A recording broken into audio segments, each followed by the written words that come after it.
ಬಂದ್ರೆ ತಾವು ನೋಡಬಹುದು ಬೆಳೆ ದರ್ಶಕ ಅಂತ ಈ ತರ ಒಂದು ಆಪ್ ಇರ್ತದೆ. ಈ ಆಪ್ ಮೇಲೆ ನಾವು ಈ ತರ ಆಪ್ ಡೌನ್ಲೋಡ್ ಮಾಡ್ಕೋಬೇಕು. ಡೌನ್ಲೋಡ್ ಮಾಡ್ಕೊಂಡ್ಮೇಲೆ ಈ ಆಪ್ ತಮಗ್ ಬಂದ ತಕ್ಷಣ ಎಲ್ಲ ತಗೊಳುತ್ತೆ. ಈಗ ನಮ್ ಕಲಬುರಗಿ ಜಿಲ್ಲೆ ನೋಡ್ರೆ 25-26ನೇ ಸಾಲಿಂದು ನಮ್ಮಲ್ಲಿ ಪೂರ್ವ ಮುಂಗಾರು ಅಂತಿದೆ ಮತ್ತು ಮುಂಗಾರು ಅಂತಿದೆ, ಎರಡಿದಾವೆ.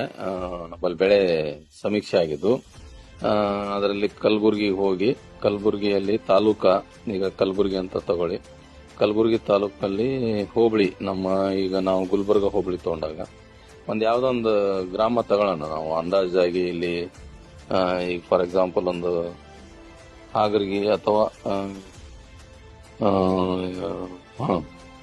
ಈಗ ಕುಸನೂರ್ ಅಂತ ತಗೊಳ್ಳೋಣ. ಈ ಕುಸನೂರ್ನಲ್ಲಿ ಒಂದು ಸರ್ವೆ ನಂಬರ್ ಏನದಲ್ಲ ನಾವು ಟಿಕ್ ಮಾಡಬೇಕು. ಕುಸನೂರಲ್ಲಿ ವಿವರ ಪಡಿಬೇಕು, ಸರ್ವೆ ನಂಬರ್ ಹಾಕೋಣ. ಈಗ ಸರ್ವೆ ನಂಬರ್ ಆಜಾದ್ಪುರ್ ಬೇಕಾದ್ರೆ ಅಂತ ತಗೋಣ.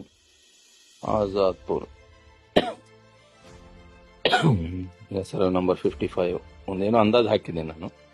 ಈಗ ನೋಡಿ ಸರ್ವೆ ನಂಬರ್ 55ದಲ್ಲಿ ಇಷ್ಟೆಲ್ಲ ಸಬ್ ಸರ್ವೆ ನಂಬರ್ ಬರ್ತದೆ. ಬಾರ್ 5 ಹಾಕಿ ಮಾಲೀಕರ ವಿವರ ಬರ್ತದೆ. ಮಾಲೀಕರ ವಿವರ ತಗೊಳ್ಳಿ. ಆನಂತರ ನೀವು ಬೆಳೆ ಸಮೀಕ್ಷೆಗಾರ ವಿವರನು ಇಲ್ಲಿ ಪಡಿಬಹುದು. ಬೆಳೆ ಸಮೀಕ್ಷೆಗಾರ ವಿವರ ಅಂದ್ರೆ ಅವ್ರದ್ದು ವಿವರ ಸಿಗ್ತದೆ. ಯಾರು ಇಲ್ಲಿ ನೋಡ್ರಿ ಯಾರಿದ್ದಾರೆ, ಮೇಘರಾಜ್ ಜಮಾದಾರ್ ಅಂತಿದ್ದಾರೆ. ಅವರಿಗೆ ಏನದಲ್ಲ ನೀವು ಕಾಂಟ್ಯಾಕ್ಟ್ ಮಾಡಬಹುದು. ಇದು ಒಂದು. ಎರಡನೇದು, ಇಲ್ಲ ಅಂದ್ರೆ ನೀವು ಬೆಳೆ ವಿವರ ಪಡಿಬಹುದು. ಇಲ್ಲಿ ನೋಡಿ ಇವರು ಬೆಳೆ ಸಮೀಕ್ಷೆ, ಇಲ್ಲಿ ಮೇಘರಾಜ್ ಅವ್ರ ಹೆಸರು ಬಂದ್ಮೇಲೆ ಹಿಂಗ್ ಮೇಲೆ ಕ್ಲಿಕ್ ಮಾಡಬೇಕು. ಬೆಳೆ ವಿವರನ ತಾವು ನೋಡಬೇಕು. ಇಲ್ಲಿ ನೋಡಿ ಈಗ ತೊಗರಿ ಮಳೆಯಾಶ್ರಿತ ಬೆಳೆ ಏನದಲ್ಲ ಅವರು ಬೆಳೆದಿದ್ದಾರೆ. ಸರ್ವೆ ನಂಬರ್ 55 ಬಾರ್ 5ದಲ್ಲಿ ಇದು ನೀವು ಬೆಳೆ ವಿವರ ಎಲ್ಲ ಆಗಿದೆ, ಅನುಮೋದನೆ ಎಲ್ಲ ಆಗಿದೆ ನೋಡಿ, ಅಪ್ರೂವ್ ಆಗಿದೆ. ಅರ್ಲಿ ಖರೀಫ್ ನಂತರ ಫೋಟೋ ನೀವು ಯಾವ್ದನ ಇತ್ತಪ್ಪ ಅಂದ್ರೆ ಫೋಟೋ ನಿಮ್ದು ಯಾವ ಬೆಳೆ ಇದೆ ನೋಡಿ, ಈ ತರ ಅವ್ರು ಬೆಳೆದಂತ ಬೆಳೆ ಇದು ಏನದಲ್ಲ ಫೋಟೋ, ಯಾವ ಡೇಟಿಗೆ ಯಾವ ಟೈಮಿಗೆ ನಮ್ಮ PR ಹೋಗಿ ಕ್ಯಾಪ್ಚರ್ ಮಾಡಿದಾರಂತ ಇದೆಲ್ಲ ಬರ್ತದೆ. ತಾವು ಈ ತರ ಕನ್ಫರ್ಮ್ ಮಾಡ್ಕೋಬೇಕು. ಇಲ್ಲ ಅಂದ್ರೆ ಬೆಳೆ ಪರಿಹಾರ ಬರಲ್ಲ. ಈ ತರ ಏನೋ ಬೆಳೆ ಸಮೀಕ್ಷೆ ದಾಖಲೆ ಇಲ್ಲ ಅಂದ್ರೆ ಬೆಳೆ ಪರಿಹಾರ ಬರಲ್ಲ.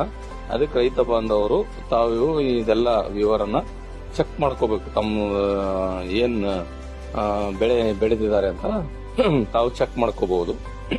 ಒಂದ್ ವೇಳೆ ನಾವು ಅರ್ಲಿ ಖರೀಫ್ ಪೂರ್ವ ಮುಂಗಾರ್ನಾಗಿರ್ಲಿಲ್ಲ ಅಂದ್ರೆ ಮುಂಗಾರ್ನಲ್ಲಿ ಇರ್ತದೆ, ಮುಂಗಾರ್ ಅಂತ ಹಾಕಬಹುದು. ಮತ್ತೆ ಅದೇ ರೀತಿಯಾಗಿ ಜಿಲ್ಲೆ ಕಲಬುರಗಿ ತಾಲೂಕು, ಕಲಬುರಗಿ ಹೋಬಳಿ, ಗುಲ್ಬರ್ಗ ಗ್ರಾಮ ಆಜಾದ್ಪುರ್ ಸರ್ವೆ ನಂಬರ್ 55. ಇಲ್ಲಿ ನೋಡಿ 55 ಬಾರ್ 5 ನೋಡಿ. ಅದಕ್ಕೆ ನೀವು ಬೆಳೆ ವಿವರ ನೋಡಿ ಅಂದ್ರೆ ನಮ್ದು ಅರ್ಲಿ ಖರೀಫಲ್ಲಿ ಸರ್ವೆ ಆಗಿದ್ದಕ್ಕೆ ಖರೀಫ್ ನಲ್ಲಿ ತೋರಿಸಲ್ಲ. ಅದಕ್ಕೆ ದಯವಿಟ್ಟು ಎಲ್ಲರೂ ಏನದಲ್ಲ ಕನ್ಫ್ಯೂಸ್ ಮಾಡ್ಕೋಬೇಡಿ. ಅರ್ಲಿ ಖರೀಫ್ ನಲ್ಲಿ ನಮ್ಮ ಕಲಬುರಗಿ ಜಿಲ್ಲೆ ಸರ್ವೆ ಆಗಿದೆ.